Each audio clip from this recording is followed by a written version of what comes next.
Module 5, Introduction. Elements, ions, and the periodic table. Let's begin with some terminology. An element consists of a single type of atom distinguished by the number of protons in its nucleus. What makes a calcium atom is the fact that it has exactly 20 protons in its nucleus. No other element would have exactly 20 protons.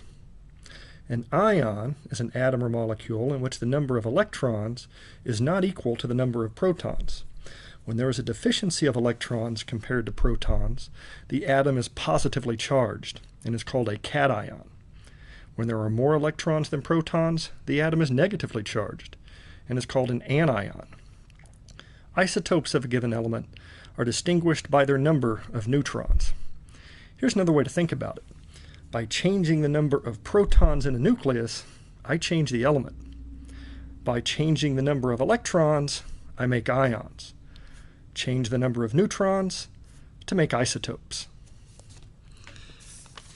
It's important that you're familiar with the periodic table and some terminology associated with the periodic table. First, be able to distinguish nonmetals from metals. This little stair step represents the boundary between nonmetals and metals. There are many more metals on the periodic table than there are nonmetals. Also be familiar with the names of some of the columns or groups of the periodic table. Group 1A are the alkali metals, 2A, alkaline earth metals, 7A, halogens, 8A are the noble gases. It's also important that you're familiar with some of the information contained within one of these cells on the periodic table. Let's take a closer look at carbon. Most periodic tables will convey these pieces of information within one of those cells. There will be a chemical symbol.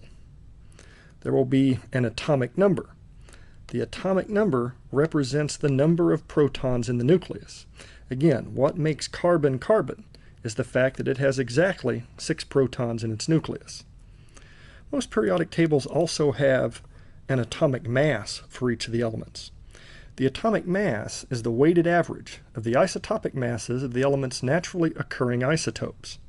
For carbon, there are 2 dominant naturally occurring isotopes.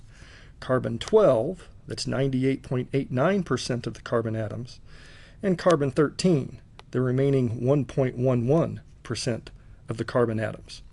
When I do this arithmetic, taking that percent abundance in decimal form times the mass of that particular isotope, these values are determined experimentally, I get the atomic mass that's on the periodic table. There would be a term for each of the naturally occurring isotopes. There were 2 for carbon, there are 2 for chlorine. For tin, there are 10 naturally occurring isotopes. So there would be 10 of these terms. Let's look at ways of representing these various isotopes. This term was for carbon-12. I could represent carbon-12 this way,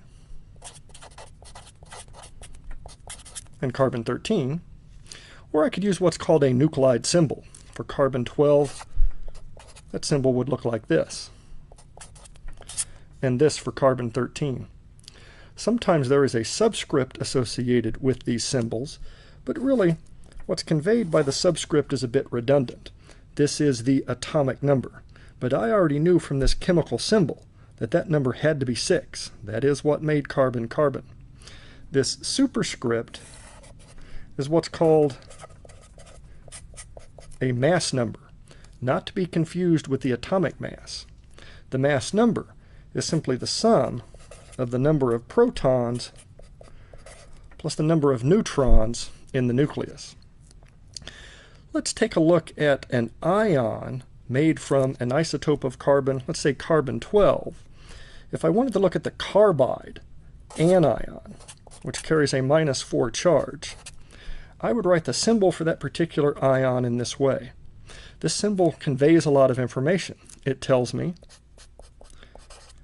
how many protons were in the nucleus. If this is carbon, there must have been 6 protons.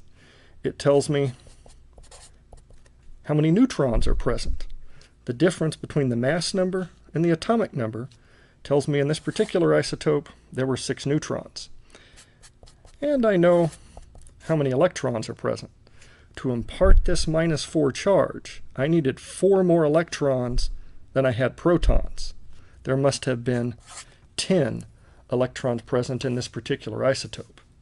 In the absence of this superscript charge, it's assumed that the atom is neutral. Learn to master elements, ions, and the periodic table by completing the exercises found in Module 5.